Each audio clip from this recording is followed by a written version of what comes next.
கையிலே ஒரு பதாகையை பிடித்துக் கொண்டு வந்து அந்த தியாகி யார், அந்த தியாகி யார் என்று எழுதப்பட்டிருக்கிறது. பேட்ஜும் போட்டிருக்காரு. முதலமைச்சர் பதவி வாங்குவதற்காக யாருடைய காலிலே விழுந்து அந்த அம்மையார் ஏமாற்றிட்டு போனாரே, அவர்தான் இன்றைக்கு தியாகியாக இருக்கிறார்.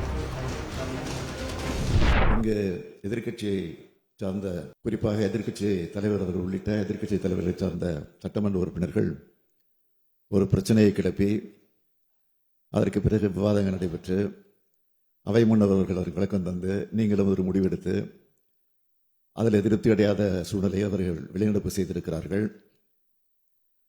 அதே நேரத்தில் நான் சொல்ல விரும்புவது, கையிலே ஒரு பதாகையை பிடித்துக் கொண்டு வந்து அதில் வாசகம் என்ன எழுதப்பட்டிருக்குன்னு சொன்னால், தியாகி யார், அந்த தியாகி யார், அந்த தியாகி யார் என்று எழுதப்பட்டிருக்கிறது. பேட்ஜும் போட்டிருக்கிறார்கள்.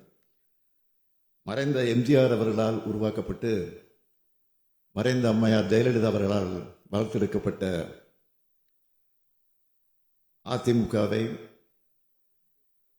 அதற்கு பிறகு பொறுப்பேற்ற இப்பொழுது எதிர்க்கட்சி தலைவராக இருக்கக்கூடியவர்கள் தாங்கள் சிக்கியிருக்கக்கூடிய பல்வேறு வழக்குகளிலிருந்து பல்வேறு பிரச்சனைகளிலிருந்து தப்பித்துக் கொள்வதற்காக போய் யாருடைய காலிலே போய் விழுந்தார்களோ,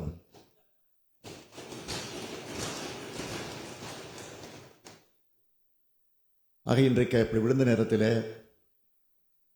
நொந்து போய் நூல்ஸாக மாறி இருக்கக்கூடிய அதிமுக தொடர்கள் தான் இன்றைக்கு தியாகிகளாக இருக்கிறார்கள்.